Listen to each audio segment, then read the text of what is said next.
నమస్తే మిత్రులారా. నా వీడియో కనుక మీకు నచ్చినట్లయితే నా ఛానల్ని సబ్స్క్రైబ్ చేసుకోండి.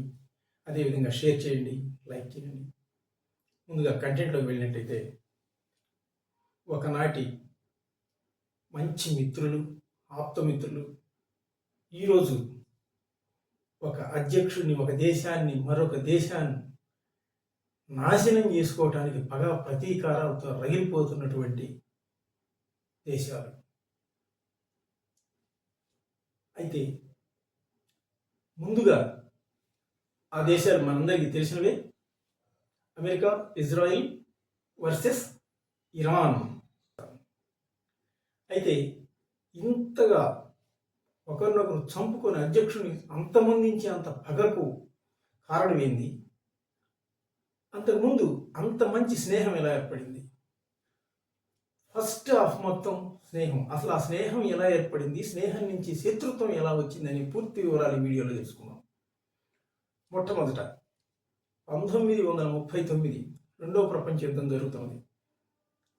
ఆ యుద్ధంలో జర్మనీ, రష్యా, బ్రిటన్ చెరొక వైపు ఉండటంతో జర్మనీ ఇరాన్ని ఆక్యుపై చేయాలని చూసింది. ఎప్పుడైతే జర్మనీ ప్రభావం ఇరాన్ మీద పడుతుందని భావించినాయో, ఈ రష్యా, బ్రిటన్ ఈ రెండు కూడా ఇరాన్ని ఆక్రమించినాయి. ఈ ఇరాన్ని ఆక్రమించిన తర్వాత బ్రిటన్ ఏం చేసిందంటే, ఈ సంపద ఏవైతే వనరులు ఉన్నాయో, ఇరాన్లో ఉన్నటువంటి ప్రధాన వనరులు అందరికీ తెలిసిందే చమురు నిల్వలు. ఈ చమురుని అత్యంత తక్కువ ధర చెల్లించి బ్రిటన్ తన దేశానికి తరలించుకొని పోయేది. ఈ విధంగా కొన్ని సంవత్సరాలు గడిచిన తర్వాత, కొంతకాలం గడిచిన తర్వాత, మొట్టమొదటిసారిగా ఇరాన్ అధ్యక్షుడు మొహమ్మద్ మొసాద్దే ఇతని పేరు. ఇతను తొలిసారిగా అమెరికాని సహాయం అడిగాడు. నా దేశం నుంచి ఈ రష్యాని, బ్రిటన్ని పంపించి నన్ను రక్షించమన్నాడు. ఎప్పుడైతే ఇరాన్ అధ్యక్షుడు ఆ విధంగా ప్రధాని అడిగాడో, వెంటనే అమెరికా రంగంలోకి దిగింది. రష్యాని, బ్రిటన్ని ఇరాన్ నుంచి ఖాళీ చేయించి పంపించేసింది. అక్కడ మొదలైందండి ఈ రెండింటికి స్నేహం. ఇరాన్ ఎప్పుడైతే అమెరికా అడిగిన వెంటనే సహాయం చేసిందో, ఇరాన్ ప్రధానమంత్రి కూడా అమెరికాకు దగ్గరయ్యాడు. అప్పటి నుండి వాళ్ళ స్నేహం మొదలైంది. అలా 1953 దాకా కొనసాగుతూనే వచ్చింది. ఈ 10 సంవత్సరాల కాలంలో కూడా అమెరికా ఇరాన్కి ఆర్థికంగా సహకారాన్ని అందించింది, సైనికంగా సహకారాన్ని అందించింది, కొత్త కొత్త ఆయుధాలు కూడా ఇచ్చింది. ఇంకా అనేక రకాల కన్స్ట్రక్షన్ రంగానికి ఇలాంటివి టెక్నాలజీని కూడా కొంత అందించి సహకరించింది. అయితే వీటితో పాటు అమెరికన్ నాగరికత కూడా, పాశ్చాత్య నాగరికత కూడా ఇరాన్లో ప్రవేశించడం మొదలుపెట్టింది. అలా 10 సంవత్సరాల కాలంలోనే ఇరాన్లో పాశ్చాత్య నాగరికత పెరిగిపోయింది. అయితే 1953లో ఒక సంఘటన జరిగిందండి. అప్పటిదాకా ఈ బ్రిటన్ ముందుగానే అగ్రిమెంట్ చేసుకున్న దాని ప్రకారం అతి తక్కువ ధరకు చమురును తరలించుకొని పోతున్నది. కానీ 1953లో ఈ మొహమ్మద్ మొసాదే ఇరాన్ ప్రధాని ఏం చేశాడంటే, అప్పటిదాకా వ్యక్తుల చేతుల్లో ఉన్నటువంటి, ప్రైవేట్ సంస్థల చేతుల్లో ఉన్నటువంటి ఈ చమురు కర్మాగారాలన్నింటినీ కూడా ఆయన జాతీయం చేశాడు. ఎప్పుడైతే జాతీయం చేశాడో, ఈ బ్రిటన్కి ఇరాన్ నుంచి చమురును తీసుకుపోయే అవకాశం కోల్పోయింది. ఎప్పుడైతే కోల్పోయిందో, బ్రిటన్ వెంటనే అమెరికాతోటి రాయబారం నేర్పింది. ఎప్పుడైతే అమెరికాతో రాయబారం నేర్పిందో, అమెరికా ఏం చేసింది, ఇరాన్ ప్రధానిని మొసాదేని మార్చి తమకు పూర్తి అనుకూలుడైన మొహమ్మద్ రిజా షా పహ్లవి ఇతన్ని తీసుకొచ్చి సీట్లో కూర్చోబెట్టింది. అప్పుడే తొలిసారిగా ఇరాన్లో అమెరికా మీద వ్యక్తమైంది వ్యతిరేకత, కానీ పెద్దగా కాదు. వెంటనే ఈయన ప్రధానిగా అక్కడ సీట్లో కూర్చున్నాడు. యథావిధిగా అమెరికా ఇరాన్ మిత్రత్వం కొనసాగింది. అయితే వ్యక్తిగతంగా ఈ మొహమ్మద్ రిజా షాని అతను అత్యంత విలాస పురుషుడు, 5 స్టార్ హోటల్ జీవితాన్ని గడపడానికి పూర్తిగా అలవాటు పడిపోయాడు. పాశ్చాత్య నాగరికతకు పూర్తిగా అలవాటు పడిపోయినాడు. అమెరికా ఏది చెబితే అది చేయటమే ఇతని డ్యూటీ లాగా మారిపోయింది. ఈ 25 సంవత్సరాలు అంటే 1979 దాకా ఇది నిరంతరాయంగా కొనసాగింది. కానీ ఆ కాలంలో కూడా ఎప్పుడైతే అమెరికా తన మాటలు తూచా తప్పకుండా చేస్తున్నాడో అమెరికా కూడా ఆర్థికంగా సహకరించింది, సైనికంగా సహకరించింది, ఆయుధ సంపత్తినిచ్చింది. వీటన్నిటితో పాటు ఈరోజు అయతుల్లా ఖుమైనీ మరణానికి ప్రధాన కారణమైనటువంటి అణుబాంబు తయారీ అణు కార్యక్రమాన్ని కూడా మొట్టమొదట అమెరికానే ప్రోత్సహించింది ఇరాన్ని. ఇది గుర్తుపెట్టుకోండి. అణు కార్యక్రమం అభివృద్ధి చేసుకోవడానికి కూడా అమెరికా తొలిసారిగా ఇరాన్కి సహకరించింది అమెరికానే. అంతగా అమెరికా కూడా సహకరించింది. అయితే ఎప్పుడైతే ఈ సహకారంతో పాటు ఇందాక మనం చెప్పుకున్నట్లుగా ఈ పాశ్చాత్య నాగరికత అభివృద్ధితో పాటు సైనిక సహకారంతో పాటు ఆర్థిక సహకారంతో పాటు అణు కార్యక్రమం అభివృద్ధితో పాటు ఒక భయంకరమైనటువంటి ఒక పాశ్చాత్య నాగరికత కూడా వీటితో పాటు ఇరాన్లో ప్రవేశించి ఇరాన్ నలుమూలలా వ్యాపించింది. ఇటు చూసిన పాశ్చాత్య నాగరికత అంటే పూర్తి స్వేచ్ఛ. ఆడవాళ్ళు వాళ్ళ ఇష్టం వచ్చిన వస్త్రధారణ చేయొచ్చు, వాళ్ళ ఇష్టం వచ్చిన విద్యను అభ్యసించవచ్చు. మగవాళ్ళు కూడా వాళ్ళ ఇష్టం వచ్చినట్టుగా వేషధారణ చేయొచ్చు, వాళ్ళ ఇష్టం వచ్చిన విద్యను అభ్యసించవచ్చు, వాళ్ళ ఇష్టం వచ్చిన ఆహారం తినచ్చు, వాళ్ళ ఇష్టం వచ్చిన వాళ్ళను వివాహం చేసుకోవచ్చు. ఇదే కదా పాశ్చాత్య నాగరికత, ఫ్రీ లైఫ్, ఎవరి ఇష్టం వాళ్ళది. ఇది పూర్తిగా అలవాటు పడిపోయింది.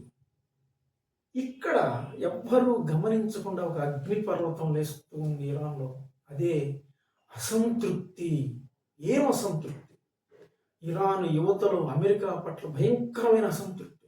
ఒక తట్టు పాశ్చాత్య నాగరికత పూర్తిగా కమ్మేసింది ఇరాన్ని.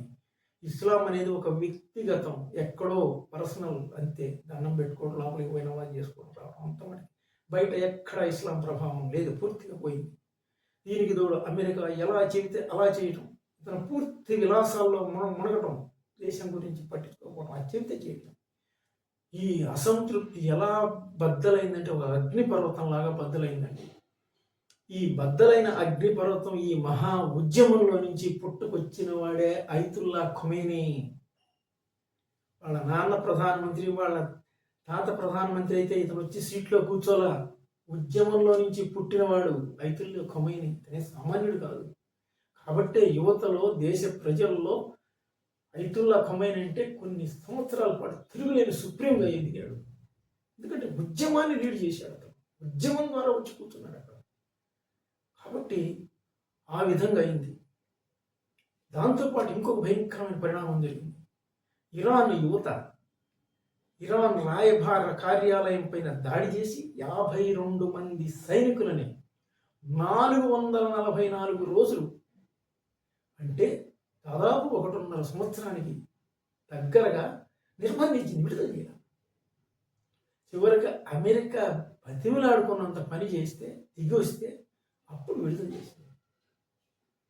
అమెరికా కూర్చోమంటే కూర్చో, లెమ్మంటే లే అన్న ఇరాను ఒక్కసారిగా అమెరికాకు ఎదురు తిరిగి అమెరికా సైన్యాన్ని బంధించి కొన్ని సంవత్సరానికి పైగా ఉంచుకొని తర్వాత వదిలిపెట్టి, తర్వాత కూడా 1% కూడా అమెరికా మాట వినలేదు. అప్పటిదాకా చేతులు కట్టుకుని ఏం చేసి చేసిన ఇరాన్ ఒక్కసారిగా ఎదురు తిరిగిందో అమెరికా జీర్ణించుకోలేకపోయింది, అసంతృప్తిలో రగిలిపోయింది. అయినా అమెరికా ఏం పట్టించుకోవాలి. అయితే మతం ఎప్పుడు మంచి చేస్తుంది, మత ఉన్మాదం ఎప్పుడు చెడు చేస్తుంది. దానివల్ల మనిషి వినాశనం అవుతాడు, ఉన్మాదం వల్ల, మతోన్మాదం వల్ల. ఇప్పుడు ఇక్కడి నుంచి సెకండ్ ఎపిసోడ్ శత్రుత్వం ఎలా మొదలైందో తెలుసుకోండి. అప్పటిదాకా పాశ్చాత్య నాగరికతలో ఉన్న ఇరాన్ ఒక్కసారిగా పూర్తి ఇస్లామీకరణ వైపు ప్రయాణం చేసింది. ఆడవాళ్ళ వస్త్రధారణ పూర్తిగా మారిపోయింది. ఆడవాళ్ళకు విద్యాభ్యాసం లేదు, మగవాళ్ళకు కూడా పూర్తిగా ఇస్లాం సాంప్రదాయంలో బతకాల్సిన పరిస్థితి వచ్చేసింది. కొంతకాలం యువత హ్యాపీగానే గడిచిపోతూ వచ్చింది, ఎవరికి ఏ ఇబ్బంది లేదండి. కానీ ఇందాక మనం చెప్పుకున్నట్లుగా మతం మంచిది, మత ఉన్మాదం అత్యంత ప్రమాదం. ఆ ఉన్మాదంలోకి వెళ్ళిపోయినాడు ఈ ఖుమైనీ. ఏమిటా ఉన్మాదం అంటే, ఈయన డైరెక్ట్గా అమెరికా మీద యుద్ధం చేయలేడు, ఇజ్రాయెల్ మీద యుద్ధం చేయలేడు, అతనికి నచ్చని దేశాల మీద యుద్ధం చేయలేడు. కానీ అందుకని ఏం చేశాడు, ప్రాక్సీ వార్ అంటారండి. ప్రాక్సీ వార్ అంటే ఏంది? చిన్న చిన్న గ్రూపుల్ని తయారు చేయడం. ఏం చేశాడు? ఉగ్రవాద గ్రూపులను తయారు చేశాడు. హిజ్బుల్లా, హమాస్, హూతీ తిరుగుబాటుదారులు వీళ్ళు. హూతీ అయితే సముద్రపు దొంగలు వీళ్ళు. యమన్లో ప్రపంచ వాణిజ్యం జరిగే నౌకలు ఎక్కువ శాతం అటుపోతాయి. వాటి మీద దాడులు చేయించి పైరేట్స్కి గన్స్ ఇచ్చి, ఆయుధాలు ఇచ్చి, షిప్పులు ఇచ్చి చేయించింది ఎవరు? టర్కీ. వీళ్ళే ఉన్మాదం అంటారు దీన్ని. ఈ ఉన్మాదంతో హమాస్కు ఆయుధాలు ఇచ్చి ఇజ్రాయెల్ మీదకి పంపించాడు. రీసెంట్గా 1000 మంది ఇజ్రాయేలీని ఊచకోత కోసింది ఎవరు? ఈ హమాసే. హమాస్కి ఫండింగ్ చేసింది ఎవడు? ఈ ఖొమైనీనే. ఖొమైనీ చేసిన దారుణాలు అన్నింటి కాదు, ఎన్నో దాడులు చేయించాడు. మన దేశం మీద కూడా, మన దేశంతో ఎలాంటి సంబంధం లేదు అసలు అతనికి. మన అంతర్గత వ్యవహారాల్లో కూడా ఖొమైనీ ఉన్మాదం, అదే మతోన్మాదం తలకెక్కి 376 ఆర్టికల్ రద్దు మన అంతర్గత వ్యవహారం. ఖొమైనీ ఖండించాడు. అంటే ఉన్మాదం ఎలా ఉంటుందని చెప్తాను. ఈ ఉన్మాదం అలా పెరుగుతూ పెరుగుతూ పెరుగుతూ వచ్చి అణు కార్యక్రమాలని మొదలుపెట్టింది.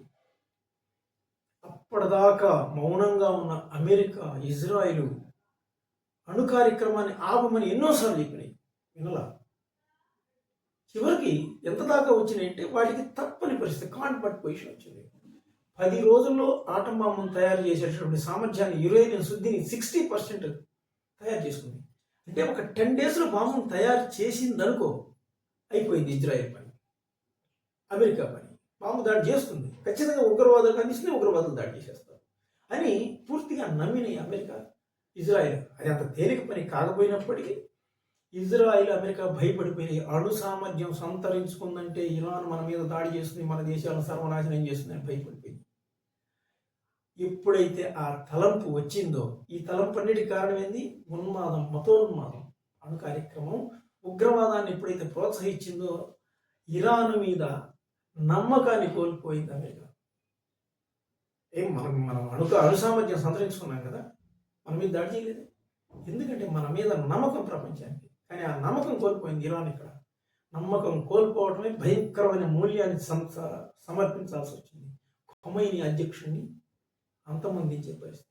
ఈ విధంగా చివరికి మిత్రులుగా, మంచి మిత్రులుగా ఉన్న దేశాలు ఒక ఉన్మాదం వల్ల భయంకరమైన శత్రు దేశాలై సర్వనాశనం అయిపోయి ప్రపంచానికి ముప్పుగా పరిణమించింది. దీనన్నిటికి కారణం మతోన్మాదం. మతోన్మాదం ఎవరికైనా నాశనమే. నమస్తే.